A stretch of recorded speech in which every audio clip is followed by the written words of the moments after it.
Kami dari kelompok 5 izin memperkenalkan diri kami mulai dari perkenalkan. Nama saya Raffi Sekali Gracia dari absen. Nama saya Jana Ranta, absen 36. Nama saya Ocar Yani Sarina dari absen 26. Nama saya Gita Akasia absen 12. Nama saya Syifa Zari Widodo absen 33. Dan saya Rifki absen 28. Jadi pada hari ini kita akan menjelaskan materi tentang Kesadaran masyarakat dalam menghadapi pelanggaran hak dan pengingkaran kewajiban. Yeay. Oke, jadi buat kalian tolong disimak ya materinya.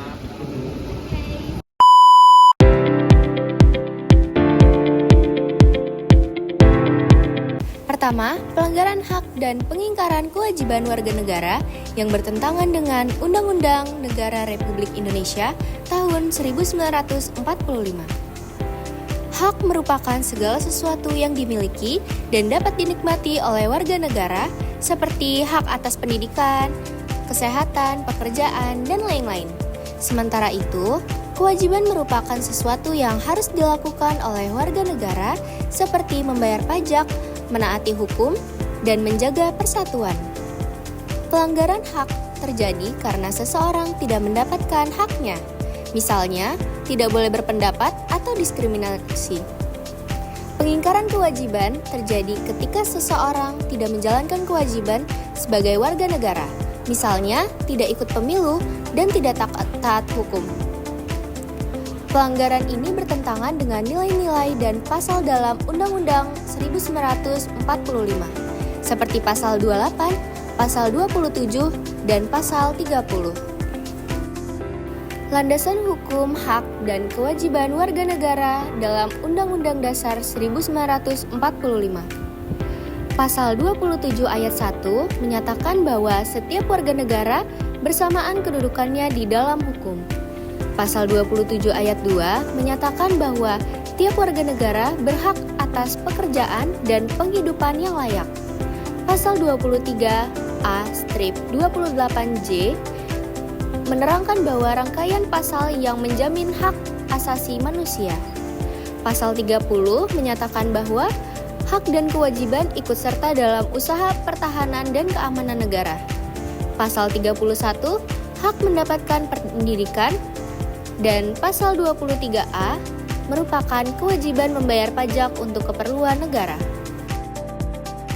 Selanjutnya ada contoh pelanggaran hak dan pengingkaran kewajiban. Pertama, contoh pelanggaran hak. Seorang anak dari keluarga miskin tidak bisa mengakses pendidikan karena diskriminasi atau biaya yang tinggi. Kedua, seseorang ditahan tanpa alasan hukum yang jelas, yaitu melanggar hak atas perlindungan hukum. Ketiga, pembatasan terhadap kebebasan berpendapat di media sosial tanpa alasan konstitusional. Selanjutnya ada contoh pengingkaran kewajiban.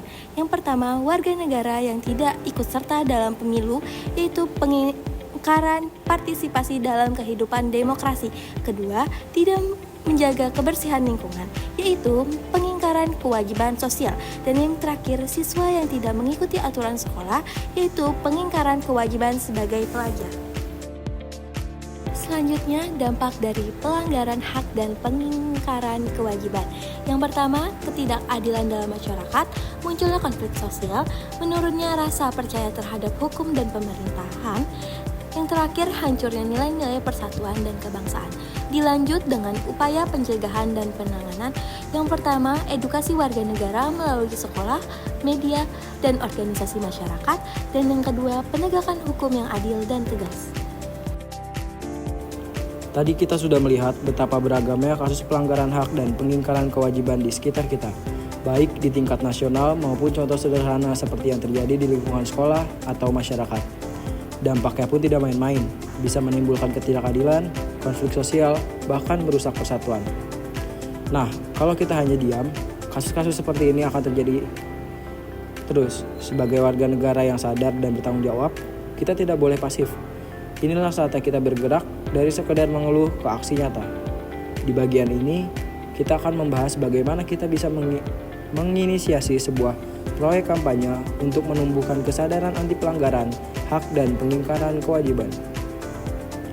Tujuan dan bentuk kampanye.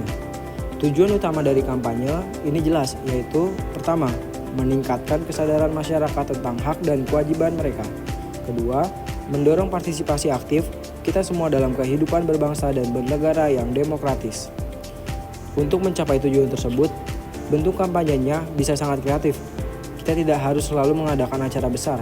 Kita bisa membuat poster yang keren, video edukatif yang viral, mengadakan seminar atau diskusi publik yang santai tapi berbobot, atau bahkan mengadakan lomba kreatif bertema kesadaran warga negara. Isi kampanye yang efektif. Lalu, apa saja yang perlu kita sampaikan dalam kampanye? Isi kampanye kita harus tepat sasaran. Kita bisa memuat seperti contoh-contoh pelanggaran yang sering terjadi dan relevan dengan target audiens, menekankan dampak negatif dari pelanggaran hak dan pengingkaran kewajiban agar audiens sadar resiko jika terus bersikap abai. Dan yang paling penting, kita harus memberikan ajakan yang kuat untuk menjadi warga negara yang sadar, aktif, dan bertanggung jawab. Oke, selanjutnya di sini adalah langkah-langkah menginisiasi proyek. Yang pertama, identifikasi masalah. Misalnya, banyak siswa belum paham pentingnya kewajiban menjaga kebersihan sekolah. Kedua, rumuskan tujuan kampanye. Menumbuhkan tanggung jawab siswa dalam menjaga lingkungan. Yang ketiga, susun rencana kegiatan. Bentuk tim, tetapkan peran, buat media kampanye. Yang keempat, laksanakan kampanye. Jalankan kegiatan sesuai rencana dan pantau partisipasi. Yang kelima, evaluasi hasil. Apakah terjadi perubahan sikap? Apa yang bisa diperbaiki ke depan? Kasus pelanggaran hak dan pengingkaran kewajiban serta upaya warga negara dalam mencegah di lingkungan sekitar. A. Contoh pelanggaran hak. Yang pertama, tidak diberi kesempatan sekolah. Yang kedua, dihalang-halangi untuk menyampaikan pendapat. B. Contoh pengingkaran kewajiban. 1. Siswa tidak mengikuti upacara bendera. 2. Masyarakat buang sampah sembarangan atau tidak menjaga lingkungan. C. Upaya pencegahan. Yang pertama, ada edukasi lewat sekolah, media sosial, dan kegiatan masyarakat. Yang kedua, membangun budaya saling menghormati dan taat aturan. Yang ketiga, aktif dalam kegiatan bermasyarakat dan kepedulian sosial. Pentingnya peran aktif setiap individu. Jika setiap warga negara sadar hak dan kewajibannya, maka akan tercipta lingkungan yang adil, damai, dan harmonis sesuai dengan nilai-nilai Pancasila. Nah, itu tadi penjelasan kita tentang materi hari ini. Semoga kamu jadi makin paham dan bisa menerapkannya ya. Jangan lupa buat latihan soal biar makin lancar. Dan sampai jumpa di video selanjutnya. Bye-bye.